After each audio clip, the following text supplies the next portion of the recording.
Damos inicio ya a la presentación tuya del llamamiento. Bueno, buenas noches a todos, todas y todes. ¿Me escuchan bien? Sí. Sí, perfecto.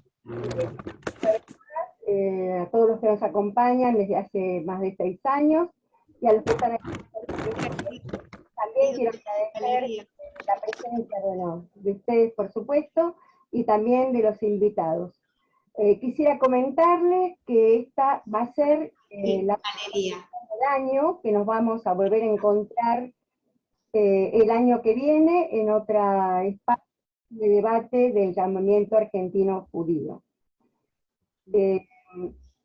Les quiero comentar, para los que vienen por primera vez, brevemente, porque esto ya me lo han escuchado varias veces, que el llamamiento es un espacio, una organización política no partidaria pluralista, formada por hombres y mujeres interesados en la profundización de la democracia y la equidad social.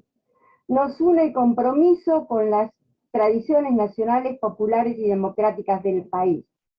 Aspiramos a un judaísmo plural en que quepan todos quienes se sientan identificados con cualquier elemento de la tradición y cultura judía. Nos oponemos a cualquier tipo de discriminación.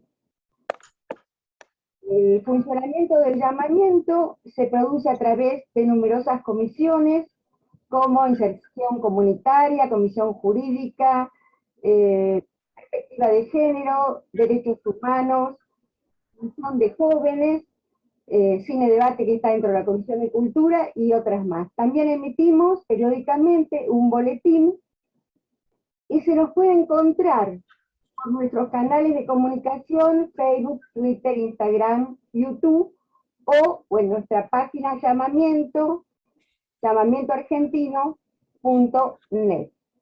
Después de esto y de agradecer a todos su presencia, le voy a pasar la palabra a Víctor para que presente a los invitados, que cada uno de ellos va a hacer se va a exponer durante 12 o 15 minutos. Ustedes pueden pedir la palabra a su fecha, donde pueden levantar la mano y les voy a ir dando la palabra por turno. Muchas gracias, buenas noches. Víctor. Gracias, Alicia. Te pido disculpas. Te quiero corregir algo solamente, porque la página no es llamamientoargentino.net, es simplemente www.llamamiento.net. Ahí los que quieran se pueden adherir y también colaborar monetariamente con el llamamiento, porque si bien no somos una agrupación con fines de lucro, pero mantenerlo no es fácil. Igual hacemos todo el esfuerzo. Voy a presentar ahora a nuestros invitados muy, muy especiales, como siempre, y en este caso lo tenemos a Gustavo Efron. Gustavo Efron tiene un currículum muy, muy, muy largo, pero me pidió que lo presente simplemente como investigador en temas de memoria histórica y Shoah. Lo tenemos también a Alberto Teskiewicz, es un invitado habitual y es uno de los iniciadores de lo que es el llamamiento argentino judío. Él también tiene una larga carrera como militante en todos sentidos y también pide siempre que lo presentemos como militante del llamamiento argentino judío y de la Liga Argentina por los Derechos Humanos. Algo muy importante, dos grandes compañeros. Así que, bueno, tal como quedamos, le doy la palabra en este momento a Alberto Teskiewicz para su exposición. Adelante, Alberto. Muy bien, gracias. Bueno, gracias a todos por la presencia.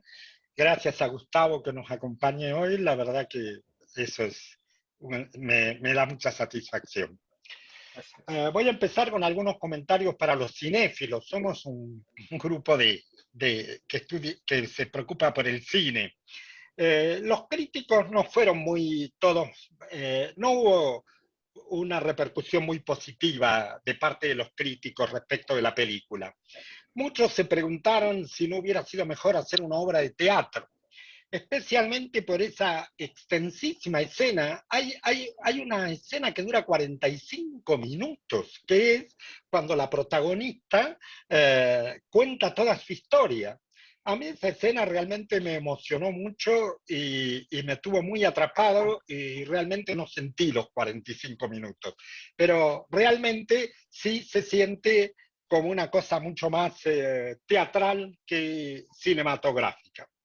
A pesar de algunas críticas que hubo, uno de los críticos creo que sintetizó lo que yo creo, y es que vale la pena ver la película porque alcanza profundidades emocionales en revelaciones que son tan inquietantes como poderosas, y que hay muchos atisbos de grandeza en la película, incluso si la película no alcanza la grandeza. Eh, Otro comentario para cinéfilos: la protagonista es una mujer judía, Rebecca Schul, y que tuvo con esta película una oportunidad muy grande para hacer un gran papel que no había hecho en el resto de su vida, ¿no? Este papel protagónico es el papel más importante que hizo. La película se preestrenó en un centro judío. De todas maneras, hay que dejar claro que el interés de la película después se estrenó en las salas comerciales normalmente, y que el interés es mucho más amplio porque los temas que plantea a nosotros como judíos nos resuenan de una manera determinada, pero la problemática es una problemática muy amplia y una problemática que hablaban de hacer preguntas. Bueno, la primera pregunta que la película creo que está planteando a todos es qué hubiéramos hecho cada uno de nosotros en una situación donde, bueno, la bisabuela nos dice lo que dice la bisabuela ahí, ¿no? La bisabuela, que es la jefa de la familia, la matriarca. Este, eh, a mí voy a referirme a dos aspectos que me interesaron de la película. El central, que es lo que la matriarca va a declarar, pero además a las escenas iniciales. En las escenas iniciales hay una serie de reflexiones sobre las distintas posiciones religiosas de los judíos y las distintas maneras de pensar frente a la religión de los judíos. La nieta Melody canta en una sinagoga conservadora. Su marido Harry es agnóstico o ateo probablemente, no le preocupa lo más mínimo la religión, no por eso se siente menos judío. El nieto Josh es una combinación de lo más original, porque él por un lado es agnóstico, pero por el otro participa de una comunidad ortodoxa porque le interesa mucho el espíritu de... A ver, un momentito que... No sé qué pasó. No sé qué ¿Eh? pasa. Tocó algo y está... ¿Alguien me ven a mí? Porque No yo sé, acá... no sé qué pasó. No sé, lo que dice es, está editando conjuntamente la pizarra de Esther Class. Alguien está editando. Eso es lo que dice y se cortó. A mí se me cortó la imagen. Perdón, Alberto. Discúlpeme, Esther Glass, te pediría por favor que salgas y vuelvas a entrar, porque realmente no sé cómo modificar esto. Probablemente Y apretando compartir ahí pantalla. Ahí está. ya está, ya le encontré la Ahí vuelta. está. Ya le Bueno, encontré la vuelta. entonces, lo que estaba comentando es que hay una serie de reflexiones sobre las distintas posiciones religiosas, ¿no? El nieto Jorge es uno de los que tiene una posición muy interesante y contradictoria vista desde afuera. Por un lado es agnóstico y por el otro participa de una comunidad ortodoxa. Y cuando él tiene que explicar por qué participa de una comunidad ortodoxa, él dice que es por el gran sentido de comunidad que hay dentro de ese grupo y que él no encuentra entre los judíos conservadores con los que se reúne su madre. Y la, la bisnieta, o sea, la novia de Josh, es también un papel muy interesante porque tiene que ver con el filojudaísmo y la cantidad grande de conversiones que hay en Estados Unidos. Ella no es judía de nacimiento y se convierte al judaísmo y es una de las que más se preocupa por los temas de la religión. Incluso yo he conocido muchos conversos en Estados Unidos y en ella encontré una de las conversiones más, eh, más, más conscientes de una persona que sabe por qué se está convirtiendo a la religión judía y que tiene una sensación de que eso es importante para ella. Porque yo lo que vi en Estados Unidos fue tanto por el lado de conversiones que tenían que ver con matrimonio, y con ascenso social. Ustedes saben que en Estados Unidos está muy estratificado desde un punto de vista étnico. Ser judío es mucho mejor que ser latinoamericano, así que casarse, para cualquier mujer latinoamericana, casarse con un judío argentino y convertirse es un ascenso social. Y también he visto entre jóvenes conversiones de recuperación de la religión. Eh, Nietos de judíos agnósticos que de pronto se vuelven religiosos. Una tía mía que tiene más de 90 años dice, hasta hace pocos años cuando venían de visita yo sacaba de la heladera las patitas de cerdo, miraba todo lo que había, pero basta, si vienen a visitarme a mi casa tienen que acostumbrarse a cómo soy yo. Pero para mí es un contraste muy raro y comparto con su nieta a veces conversaciones sobre cuáles son sus convicciones y qué es lo que la hizo volver a la religión. La pregunta interesante, y creo que tiene que ver con también el planteo que nos hacemos como llamamiento, es ¿qué los hace judíos, no?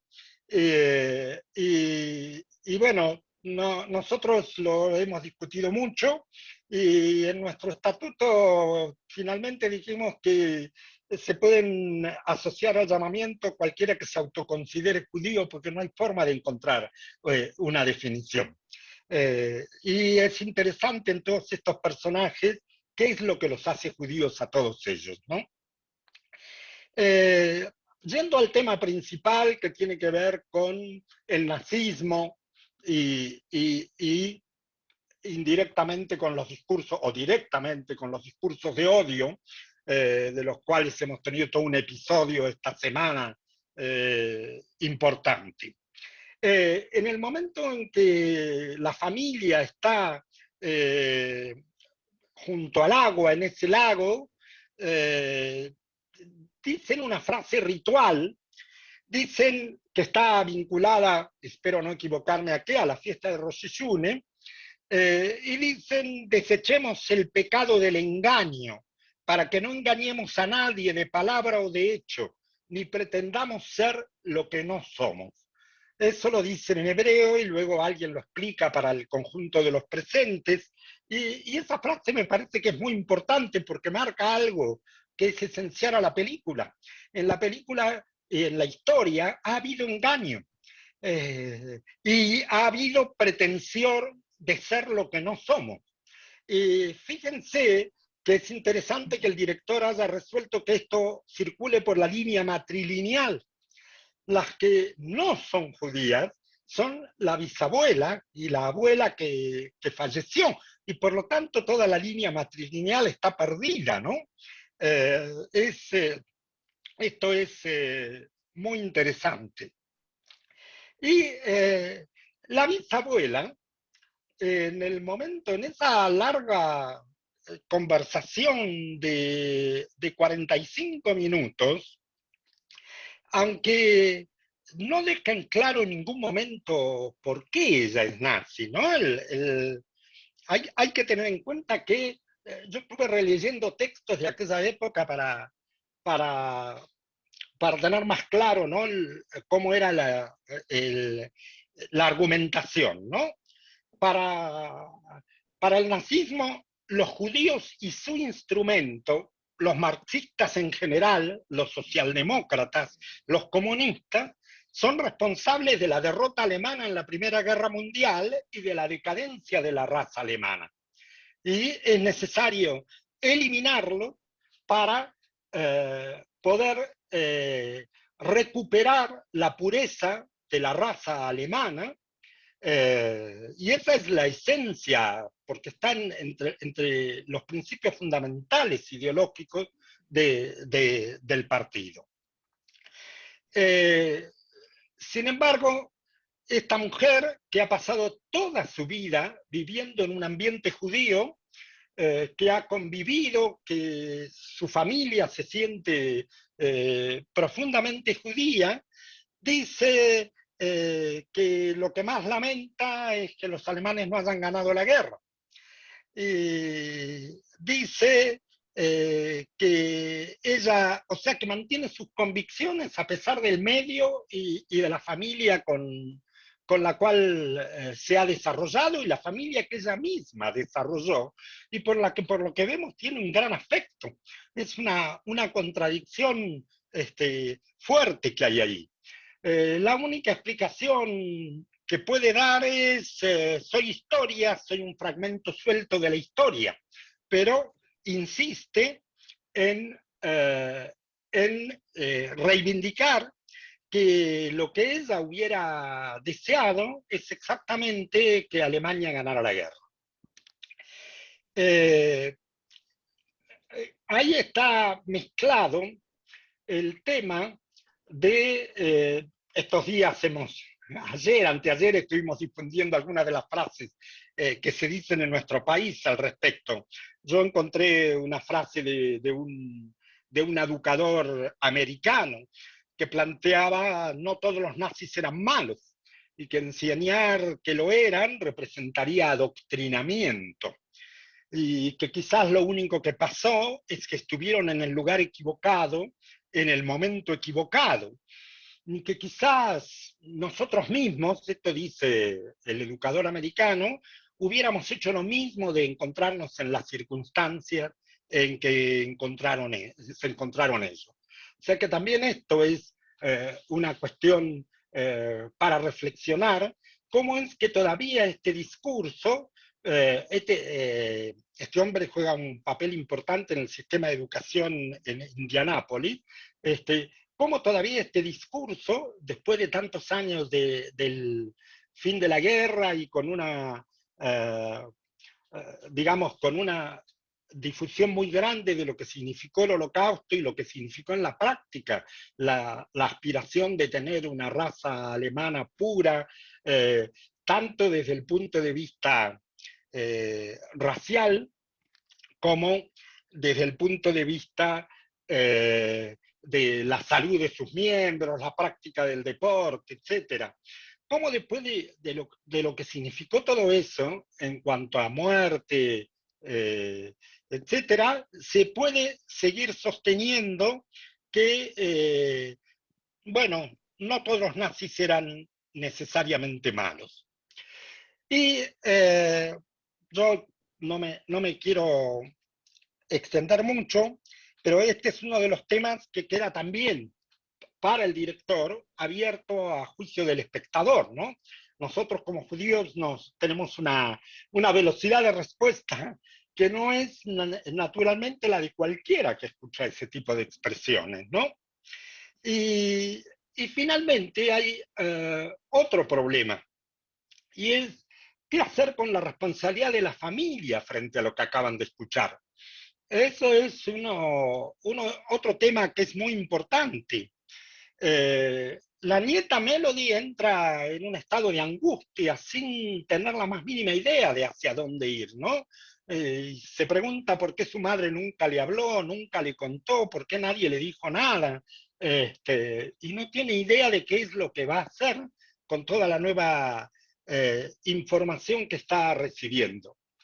Harry, que aparte de ser agnóstico parece tener cierto espíritu, algo de cinismo, considera que son noticias que se pueden convertir en en alguna actividad que se pueden convertir en algún tipo de práctica creativa, etcétera, y que lo acepta con una naturalidad muy grande. La actitud del bisnieto de Hoche me hizo recordar mucho en mí a nuestras compañeras de historias desobedientes. Él, él que ahora sabe que no es judío, pero sí es judío, que es una cosa que no puede dejar de ser de ninguna manera, él lo que quiere es una denuncia, un juicio, responsabilidad. Eso es lo que quiere. La responsabilidad de la bisabuela, a la que también quiso mucho durante muchos años y que jugó un papel muy importante en su vida. Y finalmente está el tema de la compañera de Hoche, la mujer, Olivia, la mujer que es la judía conversa. Y ella es la que en algún punto puede aceptar a la bisabuela, pero con una condición de que la bisabuela se muera, que la bisabuela cumpla con su promesa de suicidarse.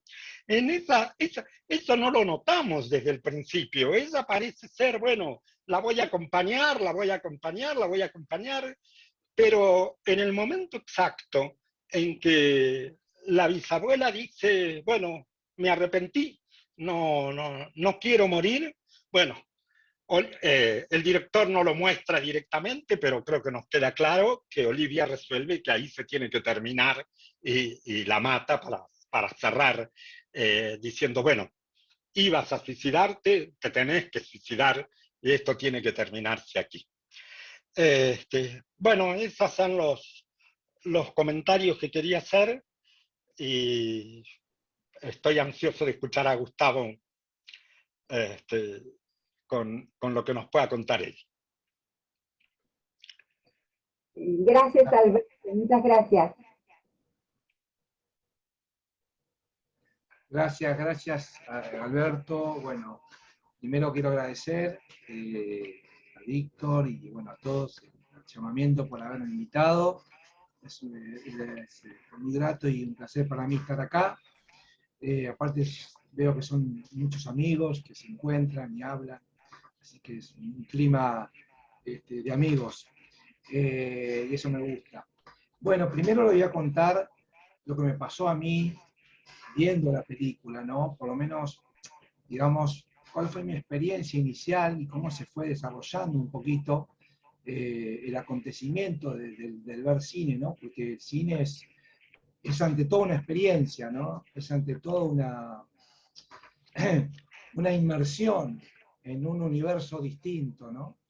Es una inmersión en un lugar donde tenemos de alguna manera un pacto de credibilidad, ¿no? Un suspenso de realidad y un pacto de credibilidad, ¿no? Estamos viviendo eso que estamos viendo, ¿no? Estamos adentro de una historia que sabemos que es ficción, pero que de alguna manera nos envuelve, ¿no? Nos sentimos... Esto cuando la película logra su efecto, ¿no? Logra envolverte, logra incluirte, ¿no?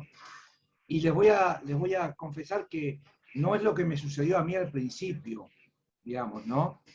Sentía al principio que la película tardaba en envolverme, digamos, me llevó un tiempo poder entrar en el ritmo como un largo, digamos, soliloquio, ¿no? Un intercambio que por momentos me parecía incluso un poco banal y poco aburrido, hasta que se produce lo que para mí es la irrupción del acontecimiento, ¿no? El acontecimiento como algo revelador, como algo transformador, como algo que nos subvierta a nosotros mismos, y que tiene que ver con, bueno, con la bomba que tira la nana, ¿no?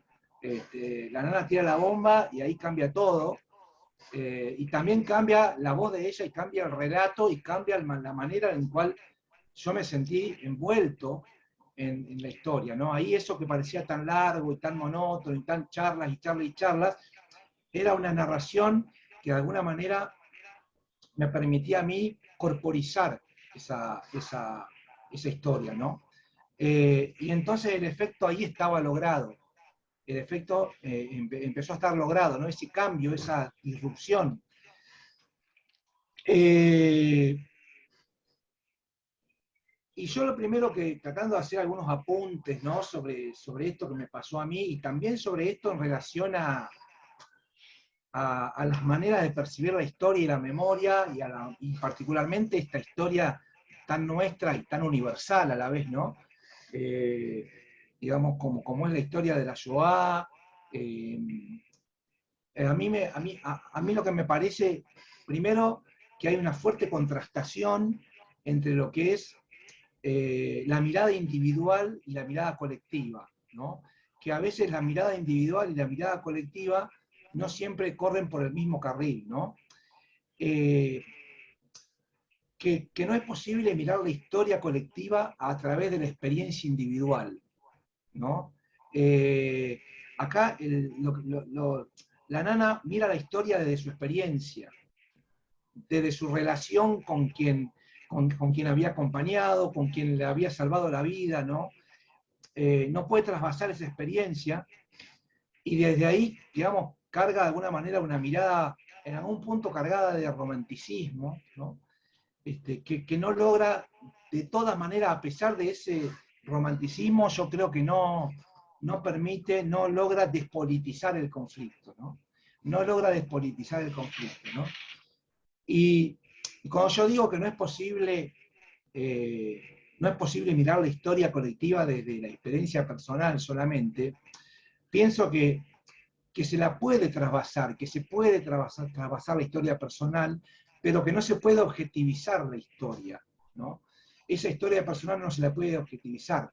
Y esto pasa muchas veces cuando aparece, por ejemplo, la contrastación, en el caso de la Shoah, entre la experiencia del sobreviviente, digamos, o del testimonio, y la experiencia del historiador, que son dos narrativas igualmente valederas y válidas, pero que cada uno tiene un registro de verdad, uno del que la vivió, y de pronto dice, no, pero yo, esto que vos viste, no lo vi, no lo viví, porque él puede vivir a través de su experiencia. Ha habido en la historia, igualmente, a través de los distintos sobrevivientes de la Shoah, muchas personas que han podido trasvasar esa experiencia personal y han podido proyectar su experiencia personal a un universo más objetivo, ¿no? Muchos sobrevivientes que han podido, ¿no? Hacer eso y universalizar la historia, ¿no? De alguna manera no siempre se logra. Hay algo que Svetan Todorov, el búlgaro, el lingüista búlgaro, planteaba como en algún punto una memoria que es testimonial o testigo, que de alguna manera se queda en el acontecimiento, y después está otra historia ejemplar que permite proyectar el acontecimiento hacia un universo más amplio, ¿no? Pero bueno, la nana en algún punto quedó en la narrativa de esa historia, pero sin embargo, como digo, esa supuesta ingenuidad romántica de la nana, de alguna manera se rompe cuando dice que los judíos eran agnósticos y que estaban jugando a ambos lados de la cerca, dice que los judíos estaban jugando a ambos lados de la cerca, ¿no? Y es interesante esto, ¿no? Porque habla un poquito de algo de lo que hablaba Alberto recién, ¿no? De la pregunta sobre por dónde te cruza la identidad, ¿no? Acá ella cuestionaba, bueno, en definitiva no eran judíos verdaderos, entre comillas, porque eran judíos agnósticos, estaban jugando de los dos lados, ¿no? Y entonces que varios de esos cuestionamientos también aparecen para los que somos judíos seculares, digamos, ¿no? ¿De qué lado estás, no? Es decir, sin poder entender la pluralidad, digamos, la identidad, la identidad como algo múltiple. En realidad pensamos más que la identidad, las identidades, ¿no? Las múltiples identidades que nos atraviesan, ¿no? Cuando uno habla de una posición política, de una relación con un universo nacional, popular, histórico, digamos, judío universalista, judío sionista, distintas posturas, pero digamos, cuando uno puede tener distintas historias que los atraviesan, ¿no? Yo creo que la nana ahí rompe ese romanticismo, ¿no? Y entra en una mirada donde no se puede despolitizar, ¿no? Digamos, cualquier acto de esto es político, ¿no? Como decía digamos, el Indio Solari, todo preso es político. Bueno, esto es también político, que se lo quiere romantizar y que sea solo una historia personal, que ella lo tamizó con esa idealización que tenía de la persona, ¿no? Que la salvó. Y una pregunta, digamos, haciendo preguntas, ¿no? Que era una de las ideas que se me planteó que surja de esta participación es, bueno, esto, ¿no? ¿Qué significa estar jugando a ambos lados de la cerca? Como dijo la nana, ¿no? ¿Qué significa para nosotros, pero qué significa también para los otros estar jugando en la imagen, ¿no? En la construcción del otro, ¿no? De la mirada del otro. Y esto es una pregunta que tiene que ver justamente con el fondo de la identidad judía, ¿no? ¿Cómo nos vemos nosotros como judíos seculares y cómo nos ven nosotros, ¿no?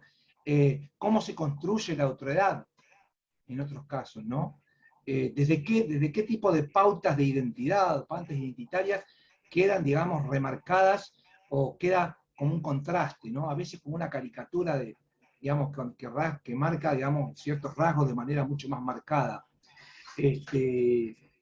¿Hace falta acaso una identidad más clara, digamos, menos difusa?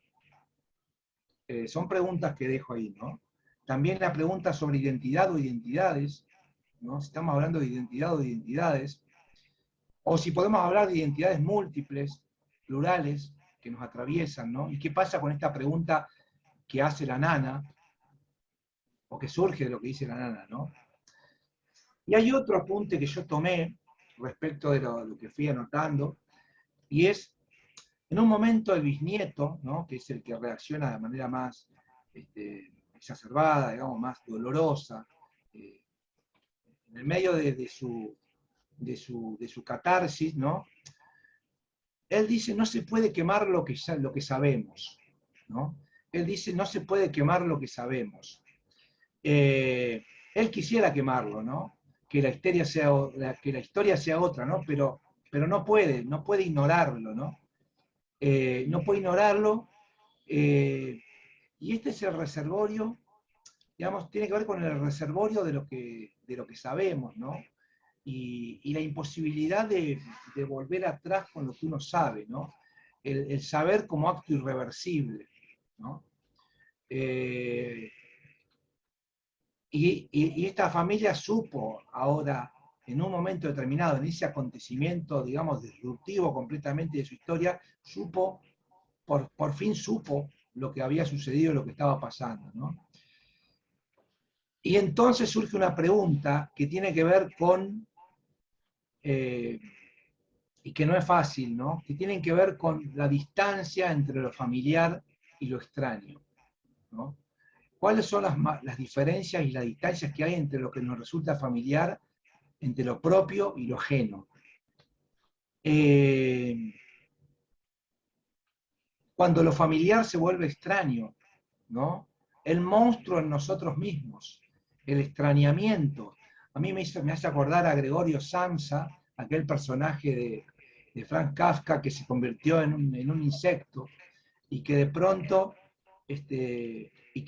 era el otro, ¿no? Ese insecto, en este caso, un insecto en el medio de la familia, ¿no? Un adefesio, un monstruo, ¿no? Que esto de alguna manera nos lleva a nuestras propias otredades también, ¿no? Nos lleva al monstruo en nosotros mismos también, ¿no?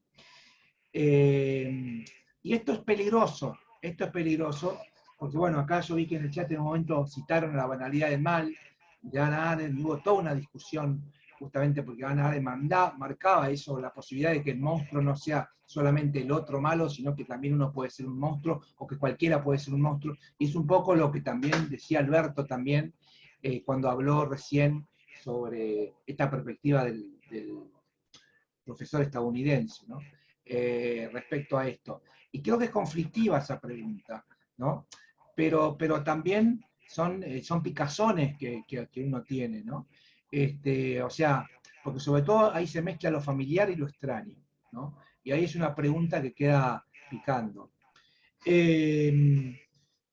Y esto nos lleva a la pregunta que también, digamos, yo había apuntado una pregunta que es la misma que planteó Alberto casi al comenzar, ¿no? Que, bueno, si ante esta situación de esto, de la irrupción en nuestra familia, ¿no? De esto, ¿no? De qué haríamos nosotros, ¿no? ¿Qué haríamos con una revelación, digamos, tan profunda que más cambia la vida y mía, de la familia y de todo, y cómo permitiríamos que altere nuestras percepciones que tenemos de alguien a quien amamos y respetamos, y de pronto aparece como un otro, ¿no? Son preguntas difíciles, pero bueno, como para, digamos, disparar un poquito el debate. Gracias. Gracias, Gustavo. ¿Alguien quiere hacer alguna pregunta? ¿Se me escucha? Sí, se te escucha bien, Alicia. Ya, yo, bueno, mientras piensan quién va a levantar la mano, No. los comentarios. Hoy, ¿qué pasó? No sé. Bueno, un comentario sobre lo que dijo Gustavo, que para mí sí hay una visión romántica del nazismo desde la nana. Yo creo que ella, digamos, lo aceptaba a Carter, creo que se llamaba, el que después pues, en algún momento tuvo una relación con ella, y, digamos, justificaba los experimentos que hacía. Eh, Además fue enfermera en un campo, o sea, es imposible negar lo que pasaba. Desde ese lugar, a mí me recuerda a personajes que pueden tener la visión de algo real y sin embargo teniendo sus pensamientos. En este caso, el hecho de que la Alemania necesitaba ser una raza pura y que era importante eliminar a todos aquellos que de alguna manera se habían contaminado, perdido la Segunda Guerra. Creo que ese discurso lo venimos escuchando bastante últimamente, con variantes, y a mí es algo, por un lado, que me preocupa. Por otro lado, lo que comentó Alberto de Olivia, me pareció también un personaje muy interesante, a mí me llamó la atención, esa, por un lado, aparece en un principio como si ella fuera comprensiva y quería acompañarla en un camino, pero también, como dijo Alberto, yo creo que en ella hay una determinación muy fuerte de que la acepta, la acompaña, pero en la medida que muera, ¿no? O sea, esto a mí me impactó muchísimo. Bueno, dicho esto, le paso la palabra a Julia Rita, que la ha pedido. Julia, ¿a quién querés hacer la pregunta o a quién va dirigido tu comentario? Buenas noches. En realidad me parece que mi pregunta es muy básica. Yo soy una de las personas que estoy buscando mi origen, porque en realidad mi padre era de origen judío, mi madre no. Entonces hay un montón de cosas que yo no entiendo. La película la vi 2 veces y no llego a entender, creo que la pregunta es para el que me pueda responder también, ¿no? ¿Cómo si el judaísmo va por vía materna, ¿verdad? O sea, que se considera judío aquellos que nacen de vientre materno, por lo menos en la religión. ¿Cómo llegan ellos a ser judíos si las madres son alemanas y bueno, y la bisabuela admite haber sido del partido, ¿no? Es decir, ¿cómo se llega a esa familia a considerarse judía? No entendí. Creo que me perdí algo, pero no entendí. Y eso es lo que yo quisiera que ustedes me respondieran. No sé, yo haría un comentario y es que el judaísmo vaya por vía materna Sí, por eso. es un tema de la religión. En la Claro, sí, eso lo práctica, tengo claro. Sí, sí, sí. en la práctica la situación es mucho más compleja y en esta familia se da la contradicción terrible de que ellos creen honestamente que la bisabuela y la abuela eran judías, cosa que Ahí no está. es cierta. No, De no, manera eso tal sí, de sí. que acá viene la pregunta más amplia, ¿en qué sentido ellos son judíos? Porque no hay duda de que es una familia judía. Y entonces es una pregunta compleja de en qué sentido estamos diciendo que ellos son judíos. Algunos son no solo judíos, son judíos religiosos, ¿no? Otros son judíos agnósticos, y sin embargo no se cumple la ley halágica, y bueno, pero es la verdad. ¿En qué sentido lo son? La pregunta no es fácil. También Gustavo hablaba de nosotros como judíos seculares, yo puedo decir lo mismo. Shlomo Sand prometió 3 libros. La invención de la tierra de Israel, usa la palabra invención en el sentido de Hosban, no quiere decir el engaño, quiere decir, la idea es que las tradiciones se inventan desde el presente, ¿no? Entonces, bueno, la tierra de Israel está inventada y Shlomo Sand va a dedicar un libro entero a explicarnos por qué es así y por qué si alguna vez hubo una tierra, no está donde estaba ahora el Estado, y por qué hay ese corrimiento, etcétera.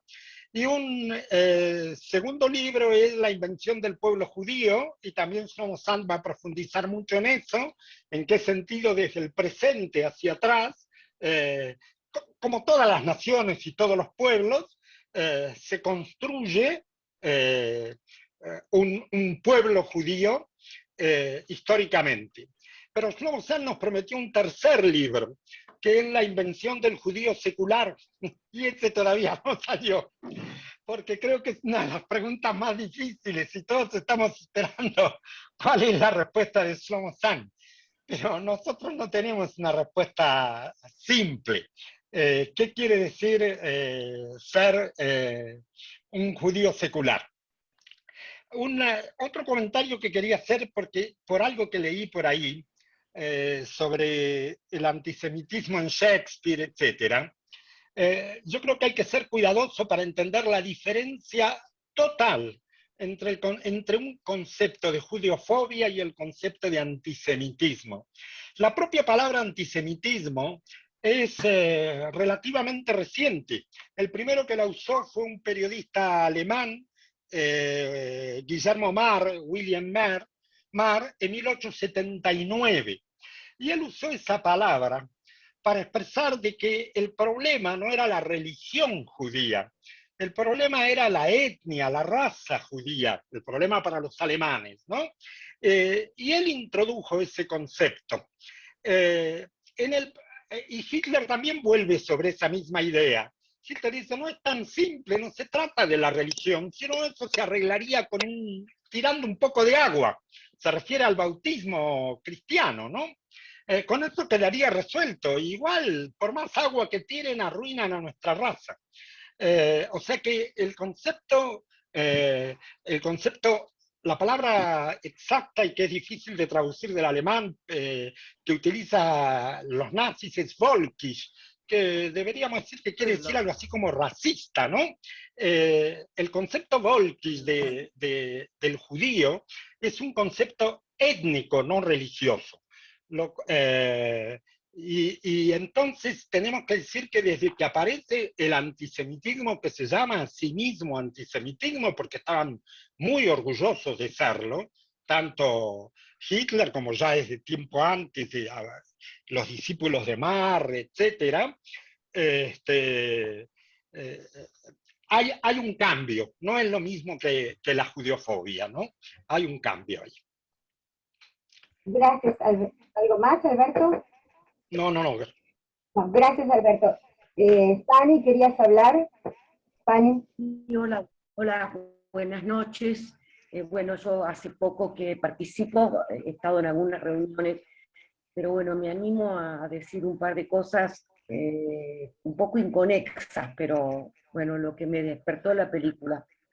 Por un lado, la actriz, que me pareció extraordinaria, de esta Rebeca Schul. No la conozco, no sé si es conocida o no, pero me pareció extraordinaria su actuación.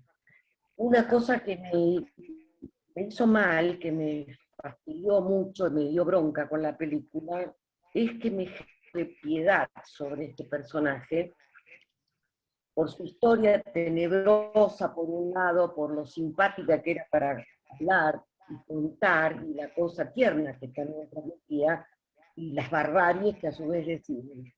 Me resulta muy difícil aceptar una obra donde me hace generar un sentimiento afable hacia una nazi confesa y sin arrepentimiento alguno, ¿no?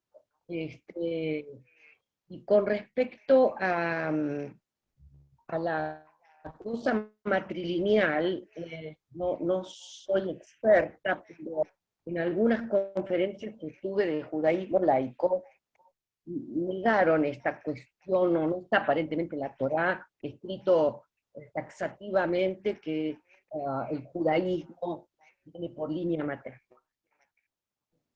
Casi no tienen ningún problema para definir qué es un judío, como se pueden llamar más modernamente, que creo que el sentido es similar. Ellos no tienen ningún problema, así que le podríamos preguntar. Te quedaste como la imagen paralizada, Fanny. Tiene un ancho de banda muy bajo, por eso no se la escucha bien. Bueno, entonces, que le damos mientras tanto la palabra a Laura. Laura. Sí, acá estoy, gracias. Yo quería contestar la pregunta de Julia. La contestó muy bien Alberto, magistralmente. Llegué tarde yo, así que no vi lo que han hablado antes, que quizás me repita, pero lo que yo vi de la película es que estos son judíos, como ellos se definen, ortodoxos modernos. Entonces, ellos creen que la judeidad se transmite por línea matriarcal. Ellos creen eso. Entonces, cuando la bisabuela, línea materna, dice que ella en realidad se hizo pasar por judía para poder entrar en Estados Unidos, etcétera, etcétera, etcétera, les cuestiona la identidad de ellos, porque ellos creen una cosa y de pronto les dicen otra. Y no creo, Julia, que te hayas perdido nada en la película, quizás algún que otro detalle. La cuestión de la identidad de ellos, por ejemplo, algunos de ellos, cómo reaccionan, y Josh, por ejemplo, se vuelve a hacer el bris. Entonces es como que ellos se sienten judíos, y ahora dicen, me siento algo que según los criterios que yo adopté no soy, entonces me tengo que hacer para volver a ser lo que yo creo que soy. Entonces, esa escena cuando dice, me voy a hacer el bris, que al principio y después dice, no, esta vez, es la segunda vez, esta vez es un pinchacito, qué sé yo, que se va, ahí lo entendí, ¿no? Y bueno, eso es lo que quería contestarle a Julia. Sí. Que no te perdiste nada, es ese conflicto de identidad que un poco lo sienten también los judíos descendientes de los que eran nuevos cristianos, que de pronto se sienten judíos, pero no son reconocidos como judíos. Entonces yo tengo algunos amigos en esa situación, les dicen que se conviertan, pero dicen, ¿cómo me voy a convertir si yo ya soy? Etcétera, etcétera, etcétera. Entonces, nada, esa era la contribución que quería hacer. Sí, perdón que te voy a contestar rapidito. Perdón, Alicia, discúlpame, Ali, quiero comentar algo que tiene que ver justamente con los fundamentos de lo que es el llamamiento. Dentro de los fundamentos hay un párrafo que dice, representamos a los sectores de la colectividad judía que se sienten progresistas. Bregamos por un judaísmo plural que dé cabida, sin ningún otro requisito, a quienes se sientan identificados con cualquier elemento que los vincule con la tradición y la cultura judía. Nos sentimos parte de la familia grande y nos identificamos fuertemente con las perspectivas de género, independientemente del vientre. Esto dentro de lo que fueron los lineamientos principales del llamamiento originariamente fue muy fuerte y fue causa de un debate bastante importante. Nada más que eso. Gracias. Esto se debe acordar perfectamente de esa etapa. Los personajes de la película, no estaba hablando de lo que yo pienso, estaba hablando de los personajes de la película. Totalmente, pero quería justamente comentar cuáles son los fundamentos de lo que nosotros estamos formando parte hoy. Bueno, gracias Víctor, gracias Laura, te habíamos entendido perfectamente, no te preocupes. Silvia, tenés la palabra. Ah, bueno, gracias. En realidad también remite a la primera pregunta que hizo Julia y a lo que estaba señalando Gustavo. Si nos metemos, que fue lo que yo hice en gran medida, en la historia individual, en realidad hay una marca de un terrible engaño y del conocimiento que ya tenía ella por el momento en que le contó a la hija sobre su verdadero origen.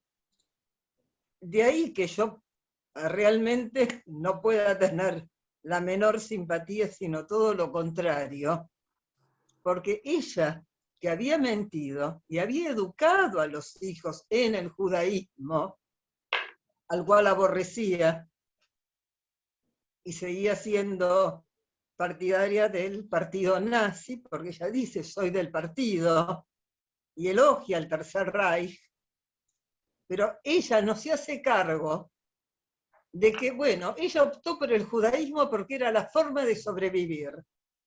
Era la forma de sobrevivir para ella, fantástico, pero no cuidó de la misma manera a la familia a la que ella educó en el judaísmo, porque era la manera en que ella y su marido también nazi tenían de sobrevivir, y cuando ella le había contado primero a la hija no pudo sobrevivir, ni el yerno. No obstante, lo cual, años después, reitera la historia. La nieta se pone muy loca, muy mal, el marido se lo toma mucho mejor, el nieto vimos cómo lo toma. Ojo, es una familia donde no son todos judíos ortodoxos, porque además vemos la mezcolanza. Son todos judíos, tienen la identidad judía. Está la conservadora, está el agnóstico que a la vez dice que es ortodoxo. Además pienso que hay que ubicarse que esto se da en Estados Unidos, donde el hecho de la pertenencia a una fe tiene bastante, y a una comunidad religiosa, tiene más peso que en la Argentina, por distintas razones. Creo que también estaba incluido el macartismo, entre ellas, en los años 50. Pero bueno, en suma, ella ya sabía cuáles eran los resultados de develar la verdad, porque años antes había muerto la hija.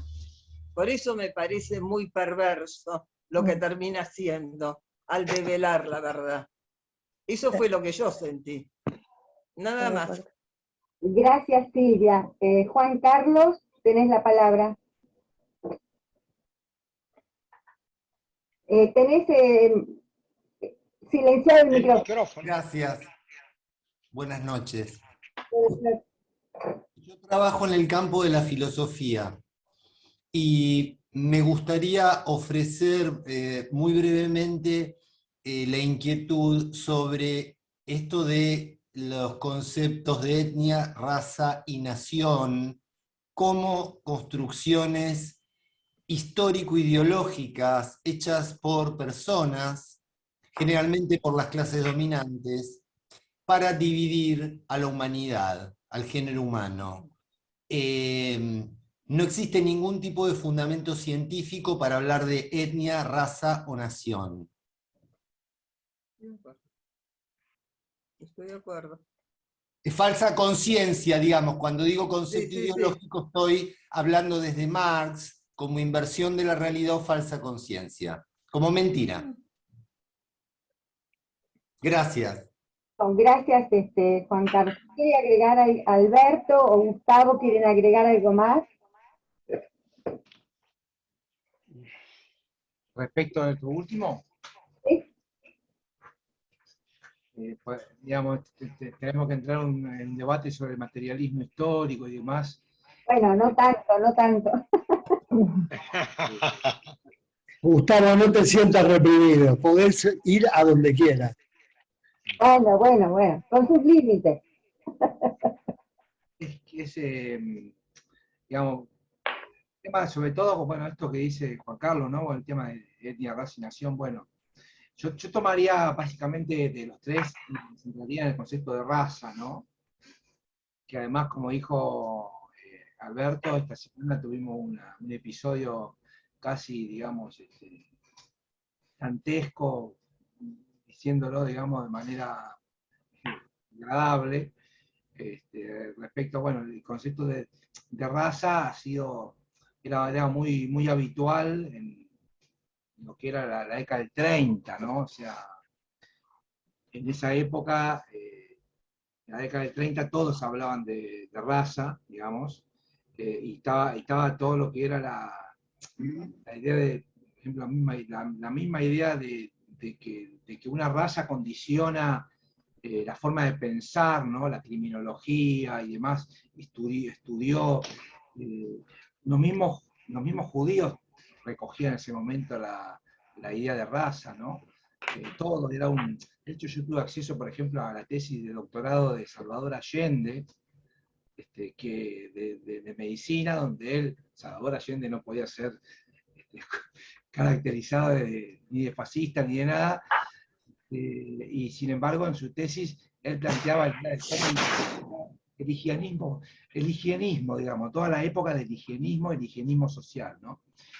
Pero esto ya, las ciencias sociales y la historia, ya hace 3 décadas ha terminado con este concepto de raza, ¿no? Y bueno, eso sorprende que aún en el debate público algunas personas planteen la cuestión de la raza, ¿no? Y que no se lo salga a neutralizar aparte, ¿no? Y a discutir políticamente desde todos lados, ¿no? No, eso me parece un aporte para poner un toque de actualidad. Bueno, gracias, Gustavo. Julia, ¿querías agregar algo más? Sí, no, lo que quería decirles que me quedó muy claro, la duda que yo tenía a través de las compañeras, los compañeros que me pudieron contestar, me faltaba lo de la ida a Nueva York, creo que fue ahí que yo hablaba de un eslabón. Y yo esta película la estaba... Ahora claro, ahí fue que porque ella se escapa con documentos falsos. Exactamente. Que le proveen a través de judíos austríacos, que eran colaboracionistas. También, tengámoslo claro. Sí. No, eso quería decirles, y además yo a esta película le llamaría la gran mentira, ¿no? Esa gran mentira de esta abuela, de esta bisabuela del protagonista joven, que trajo, bueno, todo lo que pasó. Era eso nada más. Bueno, gracias. Salgo reconfortada realmente para... Nos alegramos mucho. Gracias. Del debate. Gracias. Raquel, tenés silenciado el micrófono, Raquel. Bárbaro. Bueno, a mí me costó entrar en la película al comienzo. Yo sé, cosa de 2, 3, 4 meses más o menos que vengo viendo muchas de estas películas, porque estoy buscando un paralelo, digamos, entre lo que estamos viviendo nosotros acá en Argentina con lo que pasó por el preguerra, no guerra propiamente dicho. Y esta película, posterior a la Segunda Guerra, y me pegó muy duro, ¿no? Porque claro, vos la ves como una bisabuela muy tierna al comienzo, muy dulce, una actuación maravillosa, y después cuando vas viendo quién es esta mujer, de dónde salió, y vas encarando las cosas, te quedás medio como paralizado en un momento, después seguís reaccionando. Paralelamente, no entendí por qué la bisnieta no pudo hacer el baño porque tenía un lunar en la espalda. Eso es otra de las cosas que me quedó pendiente porque no conozco nada. Lo hace. Con el lunar. Lo que le dice es que vaya a controlarlo al médico. ella cree que no puede. La está. religiosa le dice que se lo controle, porque se le puede estar creciendo. Está. No puede. Y bueno, y pienso que sí, el debate que se da dentro de la casa es un debate muy rico, que fundamentalmente de los nietos, ¿no? Sobre qué es lo que quieren hacer cada uno. Y me parece que la posición del bisnieto queda muy claro que él la quiere entregar. Y creo que eso hubiese sido para mí una solución mucho mejor al que se mate o que la maten. Porque la entregue y que la juzguen por la cantidad de mentiras que dijo, ¿no? Entonces, no es el último final, es el último porque toda esta ideología está viva, desgraciadamente, y está terriblemente viva en estos momentos. Pero yo lo que rescato muchísimo es la actuación de cada uno de los personajes y la dirección del director, ¿no? Me pareció una cosa muy, muy interesante cómo fue llevando y cómo fue mostrando cada personaje en forma individual. El resto de la forma política y todo, bueno, sí, ya lo han hablado todos, ¿no? Pero me quedo un poco también con eso, ¿no? Con que lo hubiese llevado a Nuremberg y con el trabajo formidable del director de poder marcar bien las divisiones de cada uno. Voy a hacer un comentario de nuevo de cinéfilo. El título, el último nazi o la última nazi, es el título que se puso en español. En inglés el título es mucho más ambiguo, es The Last, el último, la última, lo último. Y es el mismo título da para pensar. En inglés no dice nazi en ningún momento, ¿no? The Last es el título que le puso el director y el guionista, ¿no? Gracias, Alberto. Raquel, te quería comentar, ya que tenés interés en ver estas películas, nosotros pasamos en algún momento en este ciclo una película alemana que es de una manera quizás sutil o no tanto, va como preanunciando lo que va a ser después el nazismo, La cinta blanca. No sé si la viste, pero yo la conozco, es una película interesante para ver. Juan Carlos, ¿querías hablar? Sí, simplemente aportar lo que se puede ver en la película El lector, donde la colaboracionista va a juicio. En el lector, sí. Sí. Sí. En ese sentido, Sí. la posibilidad de no asesinar a la persona, no matarla, permitiría quizá una ampliación del relato. Entonces no sería The Last, quizás sería The Long. O sea, se podría. Gracias. Gracias, Juan Carlos. Alberto, Gustavo, Silvia, ¿querés hablar?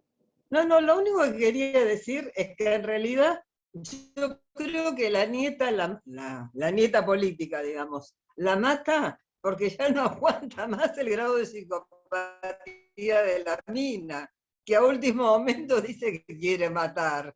O sea, ella sigue. Llega a los 92 años mintiendo olímpicamente y le arruinó primero la vida a la hija y al marido, y después le siguió arruinando la vida a los demás. O sea, es absolutamente perversa, porque no se mata ella, ni se llama silencio aunque le cueste horrores. Destruye a su familia,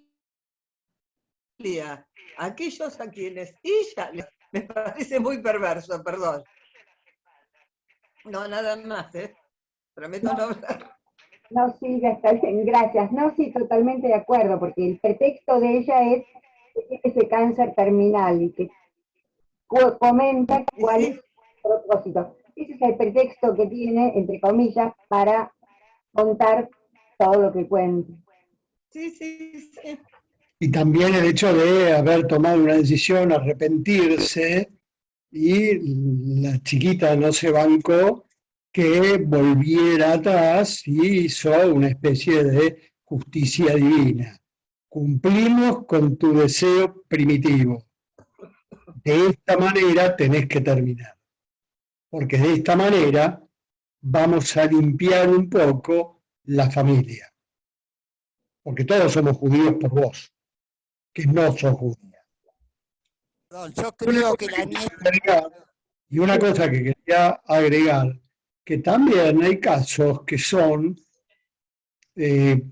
posiblemente inmersos, y se da, y se dio, y lo conozco, en la clase alta, muy alta argentina, el caso de una mujer judía que vino de Europa y se vino escapando como católica, ingresó a una familia de clase alta porteña y nunca le dijo a nadie que ella era de origen judío, hasta que cuando estaba por morir se lo confesó al que era su marido. Sí, sí. Gracias, Víctor. Marta, ¿querías comentar algo? Una pequeña cosa respecto a la nieta, digamos, la pareja del nieto, ¿no? Para mí la mata porque la que realmente se siente judía es ella. Y como que ya la bronca por esta mujer, no, es como que ella hace justicia con ella y la mata. Me dio a mí la sensación. Gracias, Marta. Hanna había hecho un comentario sobre que no hay arrepentimiento porque tiene cáncer. En ningún momento dijimos, o alguien pronunció acá, que ella está arrepentida. Yo creo que lo que usa es como pretexto esto para poder contarlo, nada más. Bueno, Gustavo, Alberto, ¿algún otro comentario? Ningún arrepentimiento, ella es nazi. No. ¿Algún comentario? No, ella no se arrepiente porque forma parte de su liturgia, de su narrativa, que de pronto larga todo lo que tenía contenido durante todos los años, digamos, ¿no? Y parte de algo cuando yo dije que en realidad es romántico, digamos, ¿no?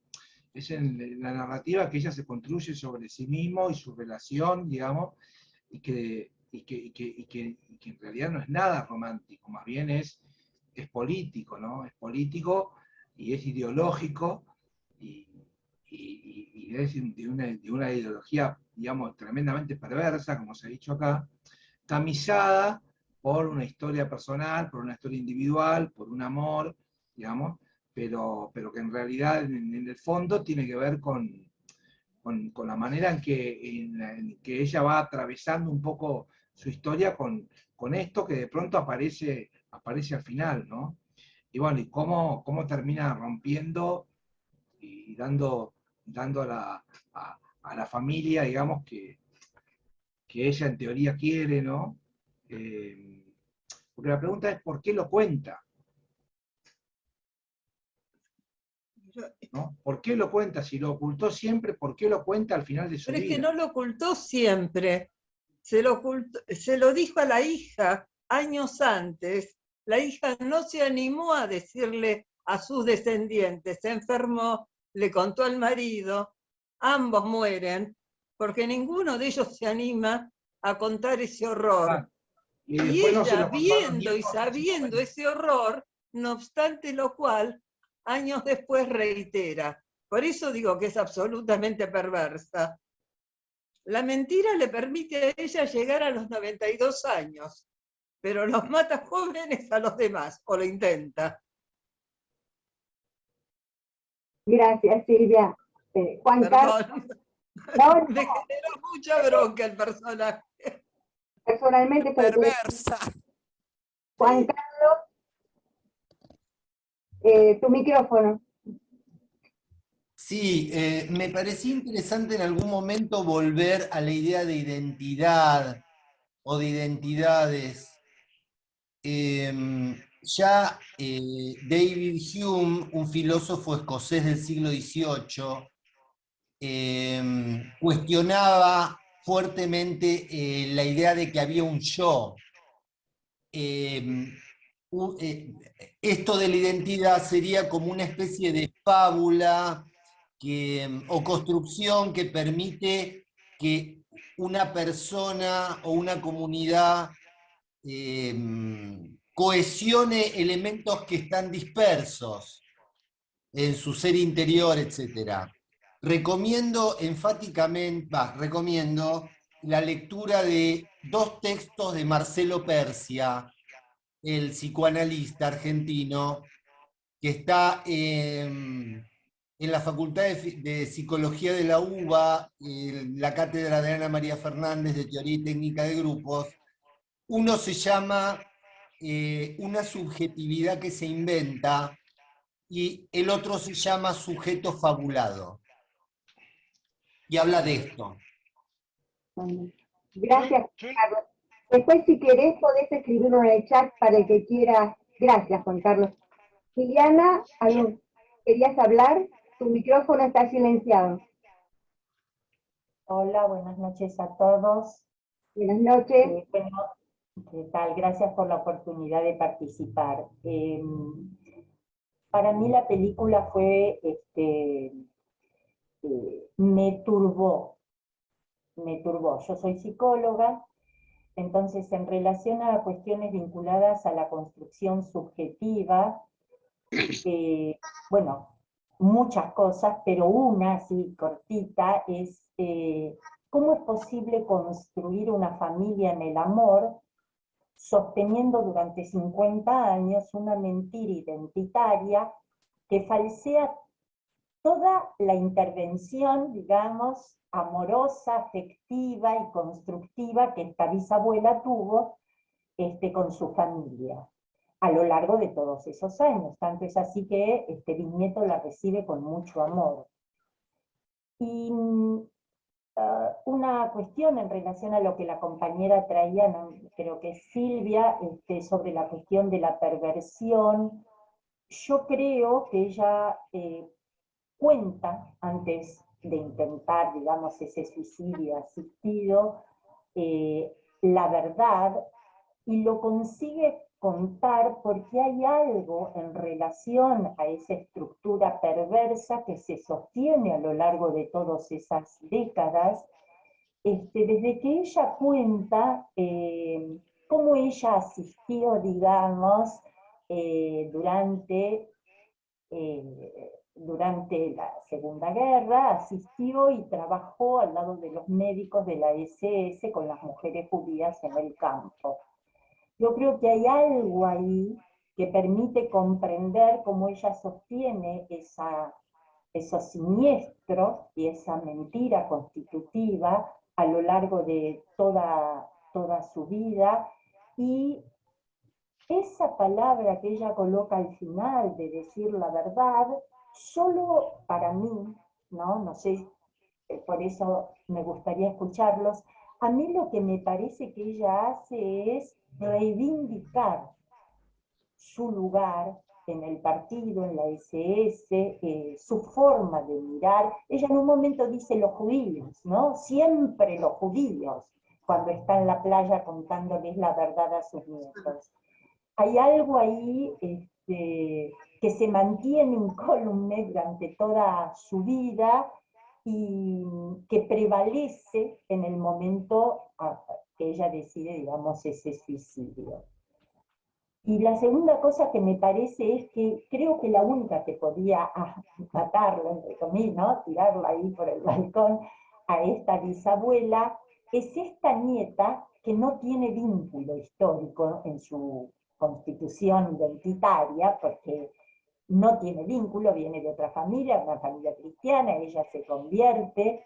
Entonces creo que es la única que tiene tranquilidad histórica, digamos, para asesinarla. Bueno, eso. Muchas gracias, Liliana. Perla y Mario, no sé quién de los dos quería hablar. Bueno, yo quería comentar algo. Bueno, a mí me resultó muy choqueante en general la película porque presenta varios temas muy controvertidos y la forma del lenguaje que tiene esta mujer, la nana con con sus nietos, así como lo hizo con toda la familia siempre, tomando una distancia del judaísmo. Pero de todos modos hubo dos hechos que me conmovieron mucho, que fue cuando ella cuenta, por un lado, que Carl le había asistido, la llevó al orfanato, pero que en realidad no puede reconocer que tuvo una violación, que se la marca la nieta, que en realidad Carl había violado, y ella dice, estábamos en guerra, eso era algo más natural. Y por otro lado, los experimentos que Carl hacía, asistido por ella como enfermera, en donde no había anestesia. Y ella en forma natural dice, bueno, pero no había anestesia, había que hacer estas cosas y se podía utilizar a los judíos para esto. Bueno, fueron cosas que a mí me choquearon un poco porque ella lo decía en forma muy natural, había mucha perversión en eso también, siento. Bueno, esto es lo que me parecía algo diferente para agregar. Muchas gracias. Gracias a vos. Laura. Sí, me prendo un poco a lo que dijo recién Perla, y bueno, yo no soy ni psicóloga ni filósofa, y siempre entonces me sorprendo de otra característica que tuvo este personaje tan perverso, probablemente también narcisista.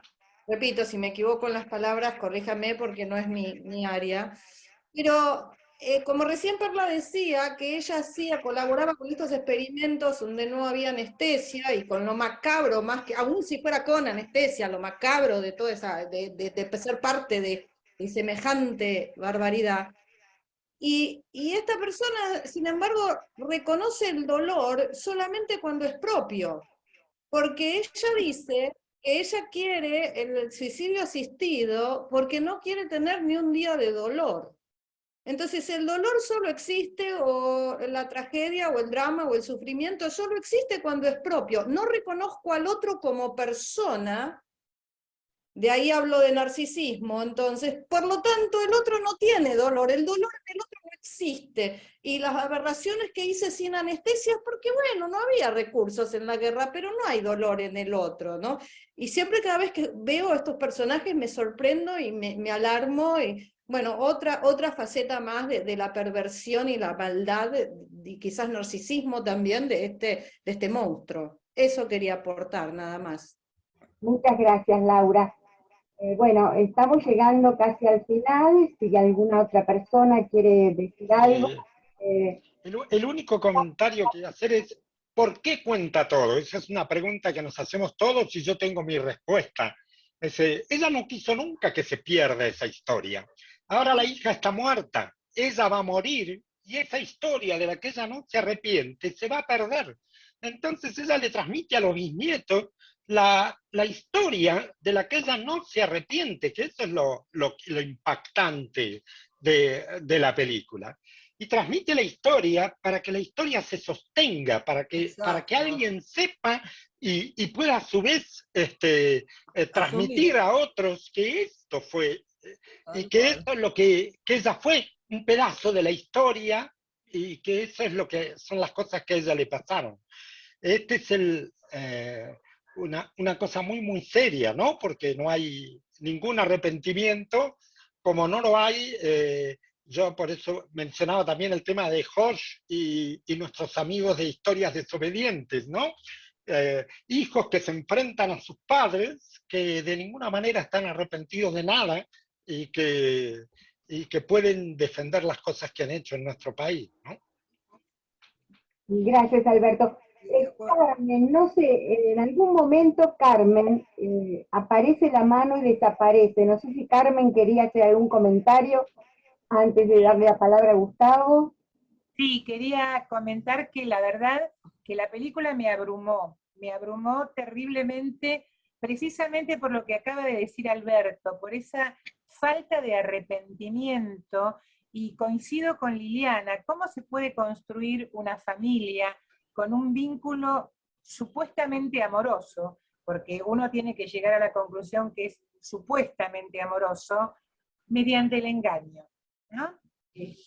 En algún momento, algunos de los comentarios del chat había hablado de cómo se puede criar un hijo apropiado. Y me parece que nosotros tenemos esa similitud con la cantidad de nietos que no han sido recuperados. Digamos, realmente hablé poco porque me abrumó muchísimo la película, quizá por la falta de arrepentimiento y por la perversidad, digamos. Y siento, en eso coincido con Raquel, que yo estoy tratando de ver varias películas sobre esta temática, porque siento que estamos ante el huevo de la serpiente. Y la verdad que me pone muy mal. Nada más que esto quería decir, y gracias de nuevo por haberme convocado. No, gracias Carmen, y vuelvo a repetir, si no la viste, la película La Cinta Blanca, una película alemana, búscala, es muy interesante. Perdón, estuve viendo 900 y 901, los dos, y realmente es para justo el momento que en la Argentina estamos viviendo. Bueno, Raquel, disculpame, Claro, sí. la mano. Un abrazo. Liliana levantó la mano. Liliana, querías hablar. Lili, tu micrófono. Hola. Sí, gracias, Ali.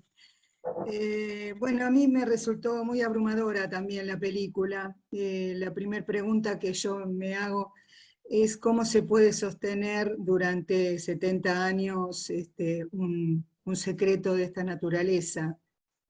Me llama mucho la atención.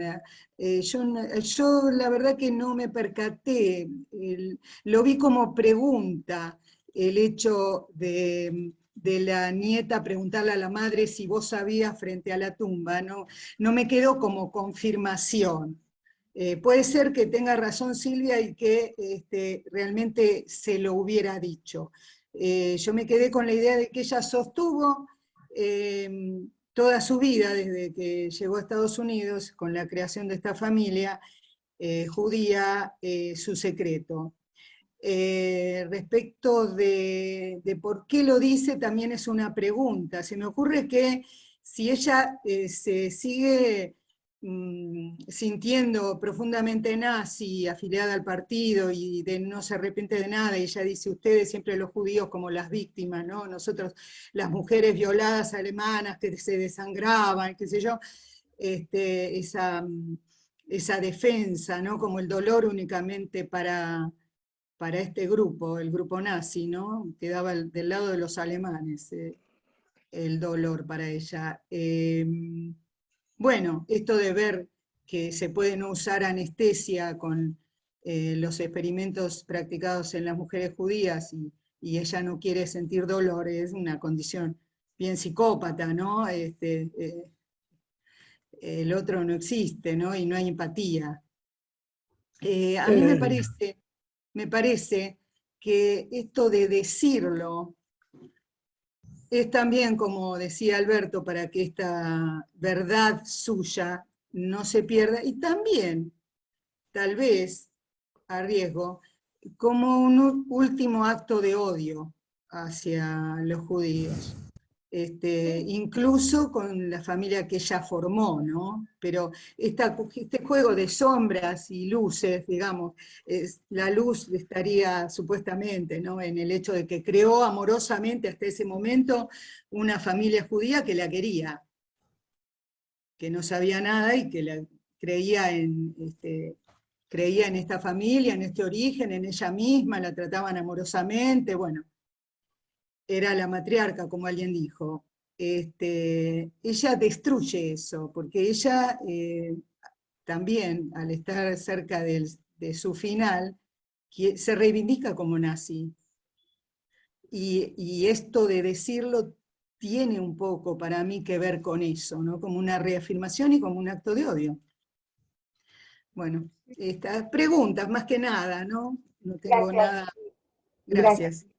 Juan Carlos, después Silvia, y después volvemos a Gustavo y Alberto, si querés decir algo, y después vamos cerrando. Juan Carlos. Sí, gracias. Dos cosas muy breves. Hay algunas investigaciones recientes que afirman que nunca existió en la historia de la humanidad tanta legislación proteccionista acerca de los animales como la que estableció Hitler. Cosa bien curiosa. Y en segundo lugar, quizás yendo a lo más actual, quería retomar la cuestión de Macri. Yo trabajo bastante en lo que es pensamiento prospectivo. Lo que Macri afirma como tesis es un futurible. Hace falta un nivel muy alto de racionalidad para plantear una tesis como esa. O sea, no es, digamos, una conducta culposa, como decir, perdón con la expresión, dicha por un idiota al pasar, sino que es bien dolosa. O sea, la persona tiene que utilizar gran parte de su racionalidad para establecer semejante tesis. Eso quería decir. Gracias, Juan Carlos. Bueno, Silvia, después Pedro, y ahí sí, después volvemos a Gustavo. Silvia. Yo quería retomar en realidad lo que decía Liliana. Yo creo que la nana dice esto casi al final de su vida, a la mayor parte de su familia, porque piensa, entregar un legado si es posible, y si no le importa 3 pelines, destruirlos a ellos también. Creo que es una psicópata. Busca o que ellos tomen el legado y se vuelvan nazis, o bueno, los hago pelota. Yo odio a los judíos, si ellos dicen que son judíos, bueno, allá ellos. Me parece, yo sentí eso. Nada más. Gracias, Silvia. Pedro. Sí, hola.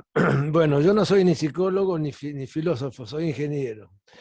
La película también me conmocionó mucho, pero al final, bueno, les confieso, no tuve tiempo de terminar de verla, pero con la discusión evidentemente estaba todo dicho. Pero a mí lo que pensé cuando terminó de ver la película es, ¿será realmente el reflejo de una realidad o será una invención del guionista? Si es una invención del guionista, me resultaría extremadamente interesante tener una charla con él, a ver realmente qué quiso decir con la película, qué sentimientos quiso provocar, qué reacciones quiso provocar. Nada más. Bueno, Gustavo, Alberto. Bueno, yo anoté algo que es que se utilizó mucho acá una palabra que a mí me gusta mucho, que es la invención, ¿no? Primero, cuando Alberto cita a Shlomo Zahn con los 3 libros que hablan de la invención, ¿no? Y él bien aclara, digamos, que la invención no en el sentido de la falta de verdad, ¿no? Y luego Juan Carlos también habla de un texto que habla de la invención, ¿no? Y ahora recién, no recuerdo cómo se llama el nombre de la persona que habló recién, también habla de la invención. Pedro. Pedro. Pedrovich. Bien, Pedro, habló también de la invención. Y yo me acuerdo de una frase que a mí me gusta mucho, que es, o inventamos o erramos, ¿no? De Simón Rodríguez. Y me parece que dice mucho esa palabra, y que lo ligo un poquito a esta situación que estamos viendo y que apareció acá en el chat y también en algunas de las participaciones, que tienen que ver con esta nueva, no sé si llamarlo este huevo de la serpiente, o esta ebullición de las nuevas derechas, ¿no? Esta cuestión donde de pronto los jóvenes, pareciera que, digamos, que la ruptura pasa, digamos, la ruptura juvenil pasa por la contrastación, o la rebeldía juvenil se volvió de derecha, como dice un libro de un periodista, Stefanoni, y entonces, donde pareciera que el discurso más progresista forma parte de lo políticamente correcto consolidado, y lo otro parecía lo rebelde. Entonces me parece que la invención, y frente a este peligro, ¿no?, de los nuevos nazismos o los nuevos neofascismos, se requiere en el sentido de lo que se habló acá de la invención, ¿no? El sentido que se le dio acá a la palabra de invención, que es lo mismo que plantea Shlomo Sand y demás, que si repetimos los mismos razonamientos, las mismas técnicas y las mismas metodologías, probablemente no podamos inventar, ¿no? Y enfrentar las situaciones ahora que son nuevas y preocupantes requiere de mucha invención, ¿no? Eso me dejó pensando parte de los intercambios que tuvimos acá. Vuelvo a agradecer. No, gracias, Gustavo. Alberto. Parece maravilloso el cierre que dio Gustavo. Tenemos que inventar y tenemos que trabajar mucho en ese terreno. Bueno, muchísimas gracias Alberto y Gustavo por sus aportes tan interesantes. Muchas gracias a todos los compañeros que estuvieron hoy acá acompañándonos. También aportaron preguntas, ideas muy interesantes. Y bueno, los saludo, los abrazo y nos veremos el año que viene. Le paso la palabra a Víctor para que también pueda despedirse primero y después a Lili. Víctor. Gracias Alicia.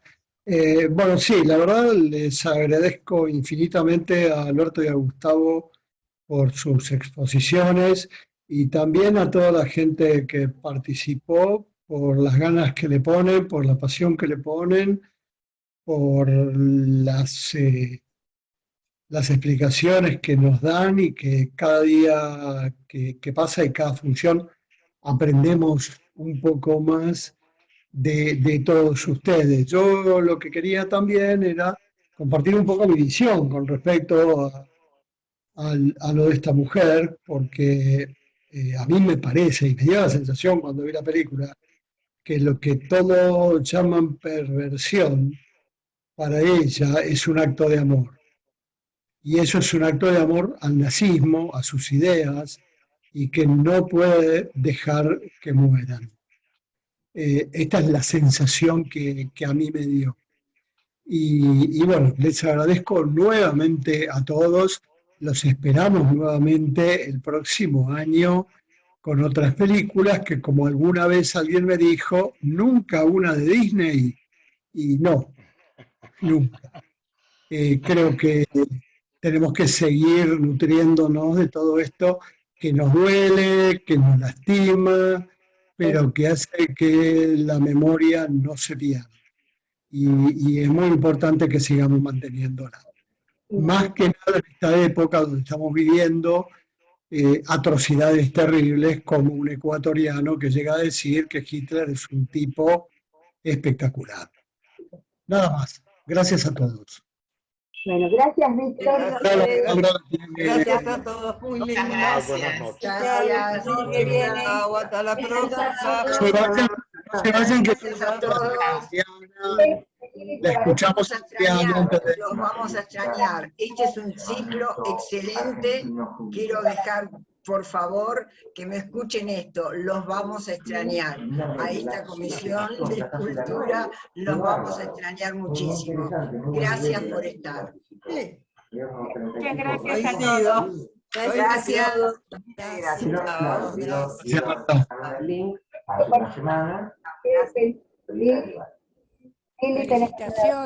Felicitaciones a la comisión por tan linda película que han podido pasar.